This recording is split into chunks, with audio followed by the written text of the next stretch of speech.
आपने सबसे पहले घबराना नहीं है। तो यूसुफ पठान ने भी कहा कि जो पाकिस्तान और इंडिया के दरमियान क्रिकेट जो है वो होनी बड़ी ज़रूरी है। आप खुद इंडिया के खिलाफ भी अंडर एज क्रिकेट से खेलते आए हैं, फिर जिस तरह बार बार बात करते हैं गंगूली आपकी शादी में आए।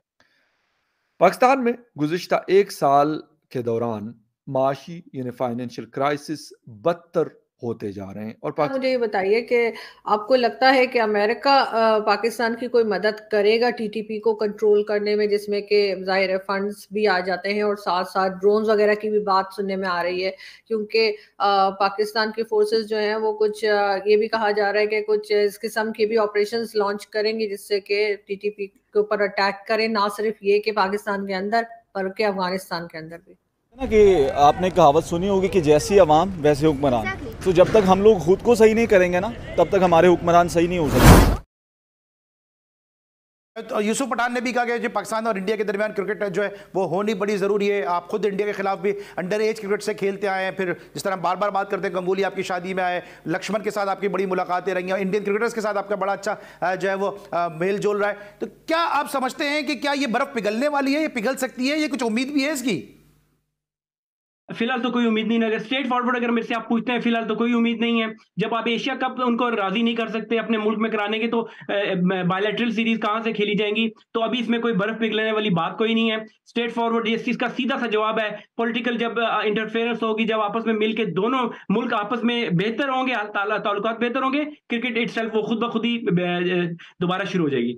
ठीक है। और ये जो बात हो रही है, जो यूसुफ पठान ने भी कहा कि आईपीएल ना खेलने से पाकिस्तान के प्लेयर को भी नुकसान है, तो वाइस वर्सा अगर हम देखें तो पीएसएल ना खेलने से या दीगर बाहर की लीग ना खेलने से इंडियन प्लेयर को भी तो नुकसान हैं।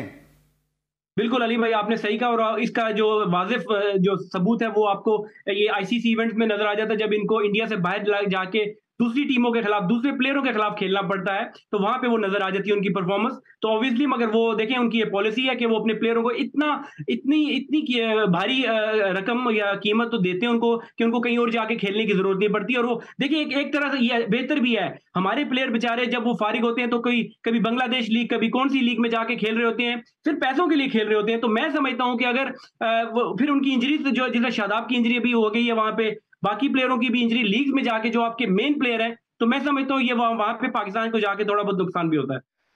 पाकिस्तान में गुज़िश्ता एक साल के दौरान माशी यानी फाइनेंशियल क्राइसिस बदतर होते जा रहे हैं और पाकिस्तान मुस्लिम लीग की जो हुकूमत है, जो सरबराही है और उनकी जो कोलेशन गवर्नमेंट है, वो किसी न किसी तरह मुल्क को इस क्राइसिस से, इस इकोनॉमिक क्रंच से निकालने के लिए कोशिश नज़र आती है और वो ट्राई कर रही है, कोशिश कर रही है। गुज़िश्ता चंद दहाइयों से जब भी पाकिस्तान को इस नौइयत की माशी यानी फाइनेंशियल क्राइसिस का सामना हुआ, तो फौजी और सियासी हुक्मरानों की नज़रें सऊदी अरब की जानिब उठती दिखाई दी और सऊदी अरब की जानिब से भी मिलने वाला रद्द-ए-अमल अमूमन मायूस कुन नहीं रहा।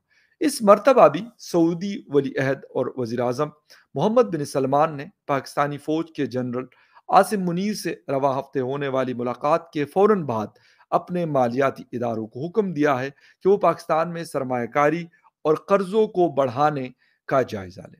सऊदी ऐलान के मुताबिक पाकिस्तान में जारी सरमायाकारी का हुज्म $10 अरब, जबकि स्टेट बैंक ऑफ पाकिस्तान में डिपॉजिट सऊदी रकम का हुज्म $5 अरब तक करने का जायज़ा लिया जाता रहा।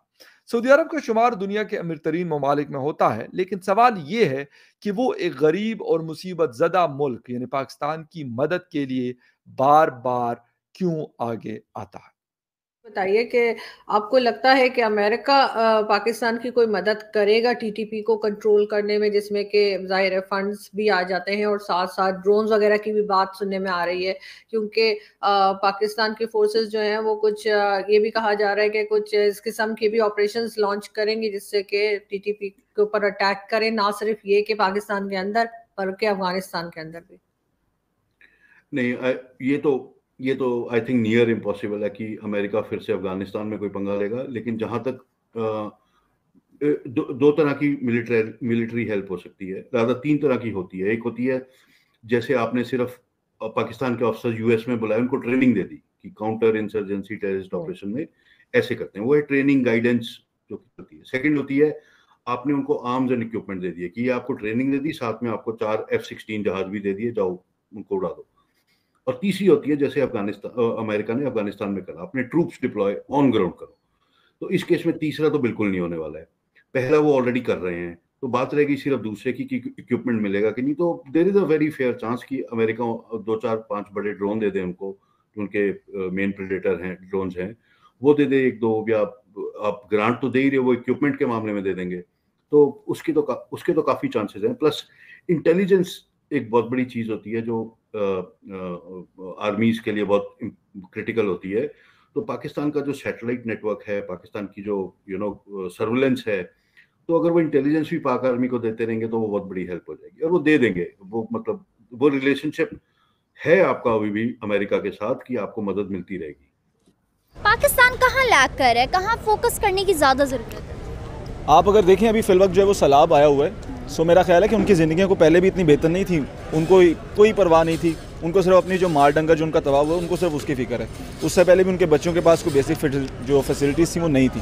सो उनके लिए कोई बहुत बड़ा नुकसान नहीं है, और ये हमारे लिए जो हम वेल एजुकेटेड जो फैमिलीज़ हैं, जो वेल एजुकेटेड जो हमारे सिटीज़ हैं, लाहौर हो गया, कराची हो गया, हम लोगों को सोचना चाहिए कि हम लोग क्यों उनको इतना पीछे जो कर रहे हैं, क्यों नहीं हम इतनी हमारी जो NGOs हैं, मुख्तलिफ ऑर्गेनाइजेशंस हैं, जो हमारे हुकूमती इदारे हैं, वो क्यों नहीं रोल प्ले कर रहे। और यही बेसिक हमारा फ़र्क है कि हम बहुत पीछे चले जाते हैं, और हमेशा से ये सैलाब कोई पहली दफ़ा नहीं आया, ये तबाही जो है पहली दफ़ा नहीं हुई। 2010 में भी इस तरह ही तबाही हुई थी, और उसके बाद से वही तजावुज़ात, वहीं पे तामीरात दोबारा से हुई, और दोबारा से हमने जो है इतना सैलाब देखा, और दोबारा से उनको मतलब सेटल डाउन होने में एक वक्त नहीं लगेगा। और मेरा नहीं ख्याल कि हमारे हुक्मरान जो है वो इतने कोई काबिल हैं कि वो नेक्स्ट टाइम कुछ सोचेंगे, कुछ ऐसी पॉलिसीज़ बनाएंगे, या कोई ऐसा मैकेनिज़्म जो है वो तैयार होगा कि उन लोगों को जो है वो समझाने के लिए या वहाँ पे बेहतर इकदाम करने के लिए कोई ऐसे जो इकदाम किए जाएँ। डोंट यू थिंक सो कि आने वाले टाइम में अगर ऐसे चलता रहा तो वो वक्त दूर नहीं जब पाकिस्तान टोटली मैप पे बिल्कुल क्रैश हो जाएगा? तो हमारी हुकूमत, हमारी अवाम, हम सबको इस चीज़ पे सोचना चाहिए कि हमें बेस स्ट्रॉन्ग करनी है। बेसिक वही बात है ना कि आपने कहावत सुनी होगी कि जैसी अवाम वैसे हुक्मरान।